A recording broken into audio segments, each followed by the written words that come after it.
Texas is coming off its best season in the Steve Sarkisian era, being one game short of the national championship game with the loss to Ohio State. But with a record of 13-3 last year and 7-2 in its first year in the SEC, Texas is locked and reloaded for a special upcoming 2025 season. In the 5 years under Steve Sarkisian, Texas is 38-17. That is a winning percentage of 69%. And Texas is locked and loaded for a very special season. Steve Sarkisian has really been gearing up and has let it be known that this 2025 season is what they have been really gearing up for the last couple of years. No more Quinn Ewers. Arch Manning steps in. They get C.J. Baxter back from injury. Let's see if Texas is really back and if Steve Sarkisian is right that this 2025 season will be special. Arch Manning is something that we have not seen with someone with the last name Manning. He's a great quarterback, can throw from the pocket just like his uncles. But you got to remember, he is Cooper Manning's son, not Peyton or Eli's. So with athleticism, it's just something that we have not seen in a Manning. He can make every throw. He can get out there. He'll lower his shoulder to pick up extra yards when running. He can run past you. Arch is special. We haven't seen a ton of him in college. We had to see him in little spurts last year in mop-up duty and even made a couple starts as well. The thing with Arch is just going to be about game time reps. I would not be surprised if he kind of starts off the year a little bit slow just because he hasn't started a ton in college, but then really starts to pick it up as the year goes on. There's some little things that he's going to have to clean up on, like in the pocket, his feet can get a little bit happy at times, or his feet can just get out of place a little bit when he's going to throw the ball, but that just comes times with reps and live game action. I have no doubts in my mind that Arch Manning is the next great Manning quarterback. But it's not just Arch in that backfield for Texas. They have running back Quintravion Wisner as well. 226 carries last year, a little over 1,000 yards, 5 touchdowns, just a shade under 5 yards per carry. Quintravion's one of those guys that he just gets better as the game gets going on.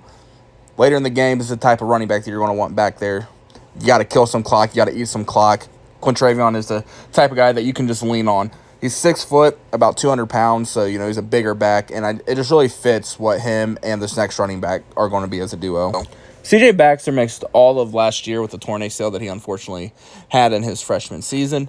But in his freshman season, you've seen why this Texas staff was so high on him even then. Had 138 carries and 5 touchdowns, about 660 yards rushing in his freshman season.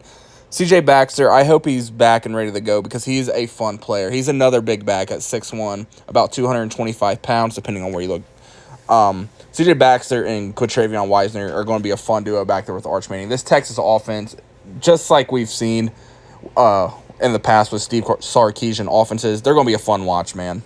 And a big reason for them being fun is because of their wide receiver, Ryan Wingo.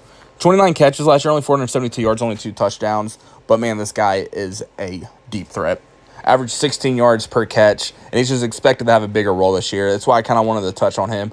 I think this Texas receiver room is kind of getting a little underlooked, really. Not a lot of people are talking about them as one of the better groups, and I just think people are seeing a lot of question marks with this Texas receiver room, and I just don't see it. A lot of talented guys that are ready to step up and make a name for themselves. And it's not just the offensive side of the ball. They got Colin Simmons on the edge. 31 tackles last year, 9 sacks, 3 forced fumbles, and a pick. This guy's just a playmaker on the edge. He had 2 sacks in their playoff run, and just a guy just a disruptor. I mean, it's just the best way of putting it. I expect him to take an even bigger step in his sophomore season. Texas got great news when linebacker Trey Moore announced that he was coming back. 5.5 sacks last year, 3 forced fumbles, 36 tackles on the year.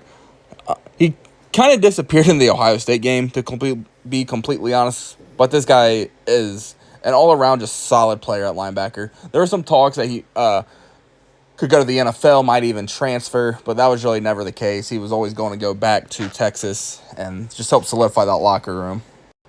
And then, in my opinion, there's Texas' best defensive player, Anthony Hill Jr. Middle linebacker, 59 tackles, 8 sacks last year. Guy's just a game wrecker. He had 6 tackles in that Ohio State game, 8 against Arizona State, and even had 9 against Clemson in that opening playoff round. Half sack against Ohio State, and just a guy that just has a knack for being around the football. Just a high IQ linebacker that will come down and lay the thump on you.